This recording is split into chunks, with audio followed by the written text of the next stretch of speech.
నమస్తే అండి. కేఎస్బిఎస్ క్రియేషన్స్కి స్వాగతం. ఈరోజు నేను చూపించబోయే రెసిపీ వచ్చేసి మంచి ప్రోటీన్తో కూడిన హెల్దీ రెసిపీ అండి. వీటిని పిల్లలకు సాయంత్రం స్నాక్స్ కింద కూడా పెట్టచ్చండి. వీటిని తయారు చేసుకోవడానికి ముందుగా శనగలను తీసుకోవాలి. ఈ శనగలను వాయనం శనగలని, కొమ్ము శనగలని అంటారు. వీటిని గుళ్ళో ప్రసాదంగా కూడా పెడతారండి.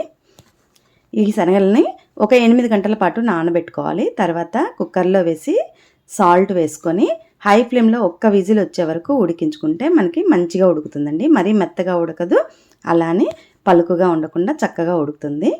ఇలా ఉడికించిన వాటిని పక్కన పెట్టుకోవాలి. ఇప్పుడు ఒక కళాయిలో ఆయిల్ వేసుకొని ఆయిల్ వేడైన తర్వాత కొద్దిగా ఆవాలు, జీలకర్ర వేసుకోవాలి.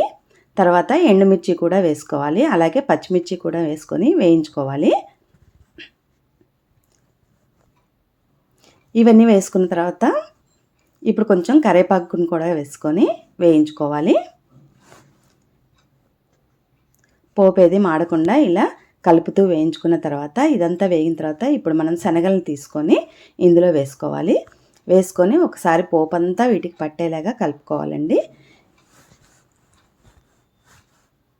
ఇందులో ఇష్టమైతే కొద్దిగా ఇంగువ వేసుకోవచ్చు. 1 నిమిషం పాటు మూత పెట్టేసి వేగించుకోవాలి. తర్వాత మూత తీసి ఒకసారి ఇలా కలుపుకొని దీంట్లోకి పచ్చి కొబ్బరి తురుమును వేసుకోవాలి. మనకి గుళ్ళో ప్రసాదంగా అయితే పచ్చి కొబ్బరి తురుమును వేయరండి. ఇంట్లోనే చేసుకుంటున్నాం కాబట్టి మనం వేసుకోవచ్చు, టేస్ట్ బాగుంటుంది. ఈ పచ్చి కొబ్బరి తురుమును వేసుకున్న తర్వాత సన్నగా తరిగిన కొత్తిమీరను కూడా వేస్తున్నాను. మనం ఇంట్లో చేసుకుంటున్నాం కాబట్టి ఇవన్నీ వేసుకోవచ్చండి. నాకు పచ్చి కొబ్బరి తురుము కొంచెం తక్కువ అనిపించింది, మళ్ళీ వేసుకున్నాను.